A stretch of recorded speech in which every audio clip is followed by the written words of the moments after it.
ಆತ್ಮೀಯ ಎಲ್ಲ ವೃತ್ತಿ ಬಾಂಧವರಿಗೆ ನಮಸ್ಕಾರ. ಸೊ ಇದು ವಿಶೇಷವಾಗಿ ಶಿಕ್ಷಕರಿಗೆ ಸಹಾಯ ಆಗಲೆಂದೇ ಒಂದು ಮಾಡಿರ್ತಕ್ಕಂಥ ವಿಡಿಯೋ ಸೇತುಬಂಧ ಪ್ರಶ್ನೆ पत्रिकेಯನ್ನು ರಚನೆ ಮಾಡ್ತಕ್ಕಂಥ ವಿಧಾನ. प्यारे अध्यापकगण को नमस्कार. और सभी जो मई अंत में और जून की पहली माह में होने वाली सेतुबंध परीक्षा की प्रश्न पत्र किस रूप से रचा जाता है और उस प्रश्न पत्रिका का क्या महत्व है और प्रश्न पत्रिका किस तरीक़ा से बनाया जाता है, उस पर थोड़ी ही जानकारी मैं लेकर आया हूँ आपके साथ.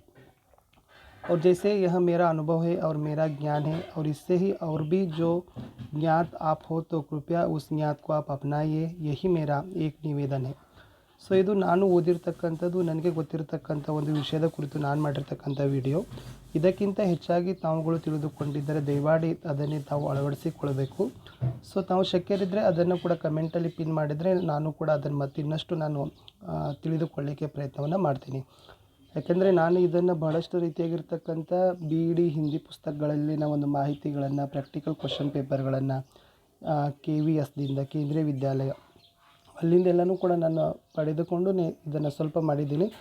ಸೊ ನನಗೆ ಗೊತ್ತದೆ. ಸೊ ಇದು ತುಂಬ ಆಗಿರ್ತಕ್ಕಂಥ ಇಂಪಾರ್ಟೆಂಟು. ಸೊ ಇದನ್ನು ನೀವುಗಳು ಕೂಡ ಅರ್ತಿದ್ದೀರಿ, ಬಟ್ ಸ್ವಲ್ಪ ಇದು ನಿಮಗೆ ಹೊಸತನ ಅಂತ ಅನ್ನಿಸಿದರೆ ಅನ್ನಿಸ್ಬೋದು. ನೋಡುವ ಏನಿದೆ ಏನಿಲ್ಲ ಅಂತಕ್ಕಂಥದ್ದು. ಸೊ ಇದು 8ನೇ ತರಗತಿಯ ಒಂದು ಸೇತುಬಂಧ ಪರೀಕ್ಷೆಯ ಪ್ರಶ್ನೆ ಪತ್ರಿಕೆ. ಸೊ ಮೊಟ್ಟ ಮೊದಲಿಗೆ ಸೇತುಬಂಧ ಪರೀಕ್ಷೆಯನ್ನು ನಾವು ಪ್ರಶ್ನೆ ಪತ್ರಿಕೆಯನ್ನು ರಚನೆ ಮಾಡಬೇಕಾದ್ರೆ ನಮ್ಮ ಕಡೆ ಬುನಾದಿ ಸಾಮರ್ಥ್ಯಗಳ ಪಟ್ಟಿ ಇರಬೇಕು. जैसे सेतुबंध परीक्षा के प्रश्न पत्रिका तैयार करने के लिए हमारे पास बुनियादी सामर्थ्य की सूची चाहिए, क्योंकि जो यहाँ पर प्रश्न पत्रिका बनाया जाता है, निर्माण किया जाता है, वह बुनियादी सामर्थ्य के आधार पर ही होती है. ಇಲ್ಲಿ ನಾವು ಎಲ್ಲ ಪ್ರಶ್ನೆಗಳನ್ನು ಬುನಾದಿ ಸಾಮರ್ಥ್ಯಗಳ ಆಧಾರದ ಮೇಲೆ ನಾವು ರಚನೆಯನ್ನು ಮಾಡಬೇಕಾಗತ್ತೆ. ಅದಕ್ಕಾಗಿ ನಾವು ಏನು ಮಾಡಬೇಕಪ್ಪ ಅಂತಂದರೆ, ತರಗತಿ 8 ಮಾಡ್ತಾ ಇದ್ದೀವಂದರೆ ತರಗತಿ 7ರ ಬುನಾದಿ ಸಾಮರ್ಥ್ಯಗಳು ಮತ್ತು ತರಗತಿ 7ರ ಪಠ್ಯಪುಸ್ತಕಗಳು ನಮಗೆ ಅತಿ ಅವಶ್ಯಕವಾಗಿ ಪ್ರಶ್ನೆ ಪತ್ರಿಕೆಗಳನ್ನ ತೆಗಿಲಿಕ್ಕೆ ಬೇಕಾಗ್ತಕ್ಕಂಥದ್ದು. ಸೊ ಇದು ಬುನಾದಿ ಸಾಮರ್ಥ್ಯಗಳು ತರಗತಿ 7ರಲ್ಲಿದೆ. ವಿಷಯ 3ನೇ ಭಾಷೆ ಹಿಂದಿ. ಸೊ ಒಟ್ಟು 11 ಸಾಮರ್ಥ್ಯಗಳಿದ್ದಾವೆ.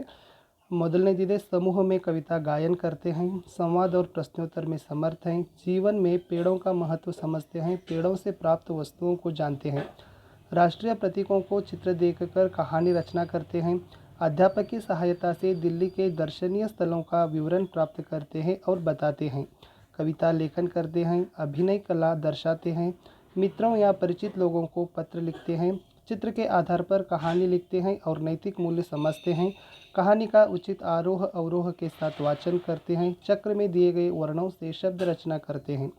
ಸೊ ಇವಿಷ್ಟು ಬುನಾದಿ ಸಾಮರ್ಥ್ಯಗಳ ಪಟ್ಟಿ ಇಲ್ಲಿ ನನ್ನ ಕಡೆ ಸಿಕ್ಕಿರ್ತಕ್ಕಂಥದ್ದು. ಸೊ ಇಷ್ಟು ಬುನಾದಿ ಸಾಮರ್ಥ್ಯಗಳಾದರೆ ಸೊ ನಾವು ಎಟ್ ಅ ಟೈಮಾಗಿ 2 ಪ್ರಶ್ನೆ ಪತ್ರಿಕೆಗಳನ್ನು ತೆಗಿತಾ ಹೋಗಬೇಕು. ಅದು ಪೂರ್ವ ಪರೀಕ್ಷೆ, ಇನ್ನೊಂದು ಉತ್ತರ ಪರೀಕ್ಷೆ, ಪ್ರೀ ಟೆಸ್ಟ್ ಮತ್ತು ಪೋಸ್ಟ್ ಟೆಸ್ಟ್ ಅಂತ ಕರಿತೀವಿ.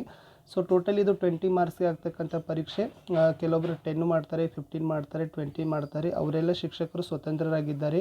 ಹೀಗೆ ಪ್ರಶ್ನೆಗಳನ್ನು ತೆಗಿಬೇಕಂತೇನಿಲ್ಲ. ಯಾಕಂದರೆ ಪ್ರಶ್ನೆ ಪತ್ರಿಕೆಯನ್ನು ನಾವುಗಳನ್ನು ತೆಗಿಬೇಕಾಗಿದ್ದರೆ ಆಯಾ ಭೌಗೋಳಿಕ ಪರಿಸ್ಥಿತಿ, ಹಿಂದಿ ಭಾಷಾ ಪ್ರಭಾವ ಆಗಿರ್ಬೋದು, ಮಕ್ಕಳೆಲ್ಲ ಒಂದು ಬುದ್ಧಿ ಸಾಮರ್ಥ್ಯ ಆಗಿರ್ಬೋದು, ಅವೆಲ್ಲವುಗಳನ್ನು ಬೇಸಾಗಿ ಇಟ್ಕೊಂಡು ನಾವು ಕ್ವಶನ್ ಪೇಪರ್ಗಳನ್ನು ಸೆಟ್ ಮಾಡ್ತೀವಿ. ಸೊ ಇಲ್ಲಿನೂ ನಾನು ಮಾಡಿರ್ತಕ್ಕಂಥದ್ದು ಅದೇ. ಯಾಕಂದರೆ ಇದೆಲ್ಲ ನಾನು ಸಿಲೆಬಸ್ಸನ್ನು ಟೀಚ್ ಮಾಡೋದಿಲ್ಲ. ಸೊ ನಾನು NCERT ಸಿಲೆಬಸ್ಸನ್ನು ಕಲಿಸ್ತಾ ಇರೋದ್ರಿಂದ ಸ್ಟೇಟಲ್ಲಿನೂ ಕೂಡ ನಾನು ಕೂಡ ನನಗೂ ಎಷ್ಟು ಓದಿ ಇದನ್ನು ನಾನು ಇಲ್ಲಿ ಒಂದು ಕ್ವಶನ್ ಪೇಪರನ್ನು ನಿಮಗಾಗಿ ಪ್ರಿಪೇರನ್ನು ಮಾಡಿದ್ದೀನಿ. ಸೊ ಇಲ್ಲಿ ಅದಕ್ಕಾಗಿ ಇದೇ ಥರನಾಗಿರ್ತಕ್ಕಂಥ ಪ್ರಶ್ನೆಗಳು ಇರಬೇಕಂತೇನಿಲ್ಲ. ಸೊ ಮುಂದಿನ ಹಂತದಲ್ಲಿ ನೋಡೋಣ ಪ್ರಶ್ನೆ ಪತ್ರಿಕೆ ಹೇಗೆಲ್ಲ ರಚನೆ ಮಾಡಬೇಕು ಅಂತ. ಸೊ ಇದು ಪ್ರಶ್ನೆ ಪತ್ರಿಕೆ ರಚನೆಯ ಹಂತ 2ನೇದು. 1ನೇದು ಬುನಾದಿ ಸಾಮರ್ಥ್ಯಗಳ ಪಟ್ಟಿ ಇರಬೇಕು. 2ನೇದು ಸೊ ಪ್ರಶ್ನೆ ಪತ್ರಿಕೆಯನ್ನು 2 ಭಾಗದಲ್ಲಿ ನಾವು ರಚನೆಯನ್ನು ಮಾಡ್ತೀವಿ. ಭಾಗ ಅ ಲಿಖಿತದಲ್ಲಿ ಮತ್ತು ಭಾಗ ಆ ಮೌಖಿಕದಲ್ಲಿ. ಇಲ್ಲಿ 10, ಅಲ್ಲಿ 10, 20 ಕ್ವಶನ್ಸ್ಗಳನ್ನ ರೆಡಿ ಮಾಡ್ಬೋದು, ಅಥವಾ 5 ರೆಡಿ ಮಾಡ್ಬೋದು. ಯಾಕಂದರೆ 5 ರೆಡಿ ಮಾಡಬೇಕಂದ್ರೆ ನಮಗೆ 11 ಬುನಾದಿ ಸಾಮರ್ಥ್ಯಗಳಿದ್ದಾವೆ. ಅಟ್ಲೀಸ್ಟ್ ಒಂದು ಬುನಾದಿ ಸಾಮರ್ಥ್ಯಕ್ಕೆ 1 ಆಗ್ತಂದ್ರೂ ಕೂಡ ನಾವು 10+10 20 ಕ್ವಶನ್ಸ್ಗಳಾದರೂ ನಮ್ಮ ಕಡೆ ಮಿನಿಮಮ್ ಬೇಕೇ ಬೇಕು. ಇಲ್ಲಿ ಪ್ರಶ್ನೆ ಪತ್ರಿಕೆಗಳನ್ನು ರಚನೆ ಮಾಡುವಾಗ ಈ ಥರನ 3 ರೀತಿಯಾಗಿರ್ತಕ್ಕಂಥ ಕೋಷ್ಟಕಗಳನ್ನು ನಾವು ಮೊದಲನೇದಾಗಿ ಹಾಕ್ತೀವಿ. ಸೊ ಮೊದಲನೇದು ಪ್ರಶ್ನೆಯ ಸಂಖ್ಯೆ ಹಾಕ್ತೀವಿ. 2ನೇದು ಈ ಪ್ರಶ್ನೆ ಯಾವ ಬುನಾದಿ ಸಾಮರ್ಥ್ಯದ ಸಂಖ್ಯೆಗಳ ಮೇಲೆ ಆಧಾರಿತವಾಗಿದೆ, ಆ ಬುನಾದಿ ಸಾಮರ್ಥ್ಯ ಸಂಖ್ಯೆ ಹಾಕ್ತೀವಿ. ಪ್ರಶ್ನೆಗಳನ್ನು ಇಲ್ಲಿ ಏನು ಮಾಡ್ತೀವಪ್ಪ ಅಂದರೆ ಬರಿತೀವಿ. ಸೊ ಮೊದಲನೇ ಪ್ರಶ್ನೆ ಇದೆ, ಇದು 2ನೇ ಬುನಾದಿ ಸಾಮರ್ಥ್ಯಕ್ಕೆ ತಕ್ಕಂತಿದೆ. ಸೊ ಇಲ್ಲಿ 2ನೇ ಬುನಾದಿ ಸಾಮರ್ಥ್ಯ ಏನಾವಧಿ ಅಂತಂದರೆ ಸಂವಾದ और ಪ್ರಶ್ನೋತ್ತರ में समर्थ है. ಸೊ ಈ ಬುನಾದಿ ಸಾಮರ್ಥ್ಯದಿಂದ ಈ ಪ್ರಶ್ನೆಯನ್ನು ನಾವೇನು ಮಾಡಿದ್ದೀವಿ, ಪಾಠದಿಂದ ಆರಿಸಿದ್ದೀವಿ. ಕಿಸಸೆ ಡರನಾ ನಹಿ ಚಾಹಿಯೇ. ಓಕೆ. ಸೊ ಸೇಮ್ ಎರಡನೇದು ಕೂಡ ಪ್ರಶ್ನೆ ಸಂಖ್ಯೆಯನ್ನು ಎರಡನೇ ಬುನಾದಿ ಸಾಮರ್ಥ್ಯದಿಂದ ಆರಿಸಿಕೊಂಡಿದ್ದೀವಿ. ರಮೇಶ್ ಕಾ ಘರ್ ಕಹಾ ಹೈ. ಮೂರನೇ ಪ್ರಶ್ನೆ ಮೂರನೇ ಬುನಾದಿ ಸಾಮರ್ಥ್ಯದಿಂದ ಆರಿಸಿದ್ದೀವಿ. ಪೇಡ್ ಸೆ ಹಮೆ ಕ್ಯಾ ಲಾಭ ಹೈ. ಹಾಗಾದ್ರೆ ಮೂರನೇ ಬುನಾದಿ ಸಾಮರ್ಥ್ಯ ಇರ್ತಕ್ಕಂಥದ್ದು ಜೀವನ್ ಮೇ ಪೇಡೋं का महत्व समझते हैं, पेड़ों से प्राप्त वस्तुओं को जानते हैं.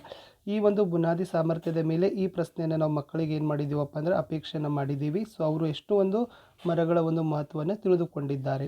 ಸೊ ಈ ಥರನಾಗಿ ಈ ಕಡೆ ನಾವು ಪ್ರಶ್ನೆ ಸಂಖ್ಯೆಗಳನ್ನು ಬರಿತೀವಿ. ಸೊ ಮುಂದಿಂದಾಗಿ ಆ ಪ್ರಶ್ನೆಗಳನ್ನು ತೆಗೆದುಕೊಂಡಿರ್ತಕ್ಕಂಥದ್ದು ಯಾವ ಬುನಾದಿ ಸಾಮರ್ಥ್ಯದ ಮೇಲೆ ಅಂತಕ್ಕಂಥದ್ದನ್ನು ಬರಿತೀವಿ. ಪ್ರಶ್ನೆಯ ಸ್ವರೂಪವನ್ನು ಪ್ರಶ್ನೆಗಳನ್ನು ಇಲ್ಲಿ ಬರಿತೀವಿ. ಸೊ ಇದು ಭಾಗ ಲಿಖಿತದಲ್ಲಿ. ಸೊ ಈ ಥರನಾಗಿ ನಾನು 10 ಪ್ರಶ್ನೆಗಳನ್ನು ಇಲ್ಲಿ ಏನು ಮಾಡಿದ್ದೀನಪ್ಪ ಅಂದರೆ ಸೆಟ್ ಮಾಡಿದ್ದೀನಿ. ಸೊ ಬೇಕಾದರೆ ಈ ಥರದೊಂದು ನಾವು ಸ್ಕ್ರೀನ್ಶಾಟನ್ನು ತೊಗೋಬೋದು. ಸೊ ಈ ಪ್ರಶ್ನೆ ಪತ್ರಿಕೆ ಲಿಖಿತ ಆದಮೇಲೆ ಇದಕ್ಕೆ ಒಂದು ನಾವು ಏನು ಮಾಡ್ತೀವಪ್ಪ ಅಂತಂದರೆ ಕೀ ಆನ್ಸರ್ಸ್ಗಳನ್ನು ರೆಡಿ ಮಾಡ್ತೀವಿ. ಉತ್ತರ ಸೂಚಿ. ಸೊ ಇರ್ತಕ್ಕಂಥ ಪ್ರಶ್ನೆಗಳಿಗೆ ಉತ್ತರಗಳಿಗೆ ಮೆಹನತ್ ಸೆ ಡರ್ನಾ ನಹಿ ಚಾಹಿಯೆ, ರಮೇಶ್ ಕಾ ಘರ್ ವಿಜಯನಗರ ಮೇ ಹೈ, ಫಲ್ ಲಕಡಿ ಅವ್ರ ಛಾಯಾ ಮಿಲ್ತಿ ಹೈ, ರವೀಂದ್ರನಾಥ್ ಟ್ಯಾಗೋರ್.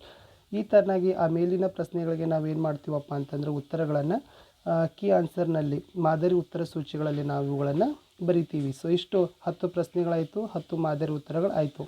ಇನ್ನು ಮತ್ತೆ ನಮಗೆ ಎರಡನೇ ಪ್ಯಾಟರ್ನು ಸೆಕೆಂಡ್ ಪಾರ್ಟಲ್ಲಿ ಬಂದುಬಿಟ್ಟು ಮೌಖಿಕ ಪ್ರಶ್ನೆ ಪತ್ರಿಕೆಗಳನ್ನು ನಾವು ಕೂಡ ಏನು ಮಾಡಬೇಕಾಗತ್ತೆ, ತೆಗಿಬೇಕಾಗತ್ತೆ. ಸೊ ಇಲ್ಲಿನೂ ಕೂಡ ಅದೇ ಥರನಾಗಿರ್ತಕ್ಕಂಥದ್ದು ಪ್ರಶ್ನೆ ಸಂಖ್ಯೆ 11 ಕಂಟಿನ್ಯೂ ಮಾಡಿದ್ದೀನಿ. ಸೊ ಅಲ್ಲಿ ಬುನಾದಿ ಸಾಮರ್ಥ್ಯ 1 ಇದೆ. ಒಂದನೇ ಬುನಾದಿ ಸಾಮರ್ಥ್ಯ ಏನಿದೆ ಅಂತಂದರೆ ಸಮೂಹ ಮೇ ಕವಿತಾ ಗಾಯನ್ ಕರ್ತೆ ಹೈ.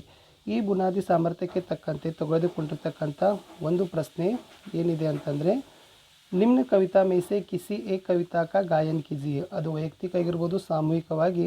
ಸೊ ಅವರಿಗೆ ಪಠ್ಯದಲ್ಲಿ ಒಂದು 4-5 ಕವಿತಾಗಳಿದ್ದಾವೆ. ಅದರಲ್ಲಿ ನಾನು 3 ಕಂಠಸ್ಥಕ್ಕಿರ್ತಕ್ಕಂಥ ಕವಿತೆಗಳನ್ನು ತೊಗೊಂಡಿದ್ದೀನಿ. ಪಡನಾ ಹೇ ಜಿ ಪಡನಾ ಹೇ, ಮೇರಿ ಅಭಿಲಾಷಾ, ಬೂಂದು ಬೂಂದು ಸೆ ಸಾಗರ್. ಈ ಥರನಾಗಿ ಹೇಳಿ ಸೊ ಅದರಿಂದ ಒಂದೊಂದು ಪ್ಯಾರಾಗಳನ್ನು ಹಾಡಲಿಕ್ಕೂ ನಾವೇನು ಮಾಡ್ಬೋದಪ್ಪ ಅಂದರೆ ಕೊಡ್ಬೋದು. ಇನ್ನು ಎರಡನೇ ಪ್ರಶ್ನೆ ಇರತಕ್ಕಂಥದ್ದು ಬುನಾದಿ ಸಾಮರ್ಥ್ಯ 7ರ ಮೇಲೆ ಇದೆ. ಹಾಗಾದರೆ ಬುನಾದಿ ಸಾಮರ್ಥ್ಯ 7 ಏನಿದೆ ಅಂತಕ್ಕಂಥದ್ದು ಅಭಿನಯ ಕಲಾ ದರ್ಶಾತೆ ಹೇ. ಸೊ ಅವರಲ್ಲಿ ಏನಾಗುತ್ತಪ್ಪ ಅಂತಂದರೆ ಅಭಿನಯ ಮಾಡ್ತಕ್ಕಂಥ ಕಲೆಯನ್ನು ನಾವು ರೂಢಿಸ್ಕೊಳ್ತಕ್ಕಂಥದ್ದು. ಅದಕ್ಕೆ ನಾನು ಕೇಳಿರ್ತಕ್ಕಂಥ ಪ್ರಶ್ನೆ ಕಿಸಿ ಏಕ್ ಲಘು ಕಥಾಕು ರಚಾಕರ್ ಸಾಮೂಹಿಕ ರೂಪ ಮೇ ದರ್ಶಾಯಿ. ಸೊ ಯಾವುದಾದ್ರೂ ಒಂದು ನೀವೇ ಒಂದು ಚಿಕ್ಕ ಕಥೆಯನ್ನು ರಚನೆ ಮಾಡಿರಿ, ಅದನ್ನು ಗುಂಪಿನಲ್ಲಿ ನೀವೇನು ಮಾಡಿರಿ ಪ್ರದರ್ಶನವನ್ನು ಮಾಡಿರಿ ಅಂತ ನಾನು ಏನು ಮಾಡಿದ್ದೀನಪ್ಪ ಅಂದರೆ ಕೊಟ್ಟಿದ್ದೀನಿ. ಸೊ ಈ ಥರನಾಗಿ ಲಿಖಿತ ಮತ್ತು ಮೌಖಿಕ ರೂಪದ ಪ್ರಶ್ನೆ ಪತ್ರಿಕೆಗಳನ್ನು ನಾವು ಏನು ಮಾಡ್ತೀವಿ, ಸೇತುಬಂಧದಲ್ಲಿ ತೆಗಿತೀವಿ. ಸೊ ಇನ್ನೊಂದು ಸಾರಿ ಹೇಳ್ತೀನಿ ಸಂಕ್ಷಿಪ್ತವಾಗಿ. ಇದು ಮೊದಲಿಗೆ ನಾವು ಬುನಾದಿ ಸಾಮರ್ಥ್ಯಗಳ ಪಟ್ಟಿಯನ್ನು ತೆಗೆದುಕೊಳ್ತೀವಿ. ಸೊ ಬುನಾದಿ ಸಾಮರ್ಥ್ಯಗಳ ಪಟ್ಟಿಯನ್ನು ತೆಗೆದುಕೊಂಡ ನಂತರ 2 ಪ್ರಶ್ನೆ ಪತ್ರಿಕೆಗಳನ್ನು ರಚನೆಯನ್ನು ಮಾಡ್ತೀವಿ. ಅದು ಒಂದನೇದು ಪೂರ್ವ ಪರೀಕ್ಷಾ, ಎರಡನೇದು ಉತ್ತರ ಪರೀಕ್ಷಾ. ಸೇಮ್ ಕಾಂಪಿಟೆನ್ಸಿ ಮೇಲೆ ಸೇಮ್ ಕ್ವಶನ್ಸ್ಗಳನ್ನ ರೆಡಿ ಮಾಡ್ತೀವಿ. ಅದೇ ಕ್ವಶನ್ಸ್ಗಳು ರೆಡಿ ಮಾಡಿದ ಮೇಲೆ ನಾವು ಅದಕ್ಕೆ ಕೀ ಆನ್ಸರ್ಸ್ಗಳನ್ನು ಸೆಟ್ ಮಾಡ್ತೀವಿ. ಕೀ ಆನ್ಸರ್ಸ್ಗಳನ್ನು ಸೆಟ್ ಮಾಡಿದ ಕೂಡಲೇ 10 ಮೌಖಿಕ ಆದರೆ 10 ಲಿಖಿತದ ಜೊತೆಗೆ ಮೌಖಿಕ ಪ್ರಶ್ನೆಗಳನ್ನು ಕೂಡ ನಾವೇನು ಮಾಡ್ತೀವಿ ಅಂತಂದರೆ ರೆಡಿ ಮಾಡ್ತೀವಿ. ಆಮೇಲೆ ಈ ಮೌಖಿಕ ಪ್ರಶ್ನೆಗಳಿಗೆ ನಾವೇನು ಮಾಡ್ತೀವಿ ಅಂದರೆ ಚೆಕ್ ಲಿಸ್ಟನ್ನು ರೆಡಿ ಮಾಡ್ತೀವಿ. ಸೊ ಅದು ಸೀರಿಯಲ್ ನಂಬರ್ ಅಂತ ಬರಿತೀವಿ, ಕ್ರಮ ಸಂಖ್ಯಾ, ಛಾತ್ರೋं का नाम ಅಂತ ಬರಿತೀವಿ, ಪ್ರಶ್ನೆ ಸಂಖ್ಯೆ 11, 12, 13. ಅಂದರೆ ಈಗ ಫಾರ್ ಎಕ್ಸಾಂಪಲ್ ಸತೀಶ್ ಅಂತಕ್ಕಂಥವನು 11ನ್ನು ರಿಟರ್ನಲ್ಲಿ ಓರಲಲ್ಲಿ ರೈಟ್ ಹೇಳಿದ್ರೆ ರೈಟ್. ಸೊ ಈ ಥರನಾಗಿ ಇದಕ್ಕೆ ನಾವೇನು ಮಾಡ್ತೀವಿ, ಚೆಕ್ ಲಿಸ್ಟ್ಗಳನ್ನು ನಾವೇನು ಜಾಂಚ ಸೂಚಿ ಅಂತ ನಾವು ಹಿಂದಿಯಲ್ಲಿ ಕರಿತೀವಿ. ಓಕೆ, ಇವುಗಳನ್ನು ಸೆಟ್ ಮಾಡಿ ನಾವು ಅದನ್ನು ಮೌಖಿಕದಿಡ್ತೀವಿ. ಸೊ ಎಲ್ಲ ಟೋಟಲಿಯಾಗಿ ಕೂಡ ನಾವೇನು ಮಾಡ್ತೀವಪ್ಪ ಅಂದರೆ ಬ್ರಿಡ್ಜ್ ಕೋರ್ಸ್ ಸೀಟಲ್ಲಿ ಸೊ ಟೋಟಲಿ 1ರಿಂದ 20 ಇರ್ತಕ್ಕಂಥದ್ದು 50 ಅಬವ್ ಇತ್ತಂದ್ರೆ ಅವನು ಎ ತೊಗೋತಾನೆ, 50 ಬಿಲೋ ಇತ್ತಂದರೆ ಬಿ ತೊಗೋತಾನೆ. ಈ ಥರ ಎ ಬಿ ಮಾಡ್ತೀವಿ. ಉತ್ತರ ಪರೀಕ್ಷೆಯಲ್ಲಿ ಅವೆಲ್ಲವುಗಳನ್ನು ಕೂಡ ಎ ತರಲಿಕ್ಕೆ ಪ್ರಯತ್ನವನ್ನು ಮಾಡ್ತೀವಿ. ಉತ್ತರ ಪರೀಕ್ಷೆಯಲ್ಲಿನೂ ಕೂಡ ಎ ಇರಲಿಲ್ಲ ಅಂದರೆ ಬಿಯನ್ನು ತೆಗೆದುಕೊಂಡು ಅವನಿಗೆ ಏನು ಮಾಡ್ತೀವಪ್ಪ ಅಂದರೆ ಉಪಚಾರಾತ್ಮಕ ಶಿಕ್ಷಾ ಪರಿಹಾರ ಬೋಧನೆಯಲ್ಲಿ ಇಡ್ತೀವಿ. ಸೊ ಈ ಥರನಾಗಿ ನನಗೆ ತಿಳಿದಿರುವಷ್ಟ ಮಟ್ಟಿಗೆ ನಾನು ಏನು ಮಾಡಿದ್ದೀನಿ ಅಂತಂದರೆ ಸೊ ಸೇತುಬಂಧ ಪರೀಕ್ಷೆಯ ಪ್ರಶ್ನೆ ಪತ್ರಿಕೆಯನ್ನು ತಯಾರು ಮಾಡ್ತಕ್ಕಂಥ ವಿಧಾನ, ಆಮೇಲೆ ಒಂದು ಸೇತುಬಂಧ ಪರೀಕ್ಷೆ ಪ್ರಶ್ನೆ ಪತ್ರಿಕೆಯನ್ನು ನಿಮಗೆ ನಾನು ತೋರಿಸಿದ್ದೀನಿ. ಸೊ ತಮಗೆ ಇಷ್ಟ ಆಗಿದೆ ಅಂತ ಅಂದ್ಕೊಂಡಿದ್ದೀನಿ. ಇಷ್ಟ ಆದರೆ ಚಾನಲನ್ನು ಲೈಕ್ ಸಬ್ಸ್ಕ್ರೈಬ್ ಮಾಡಲು ಮರೆಯದಿರಿ.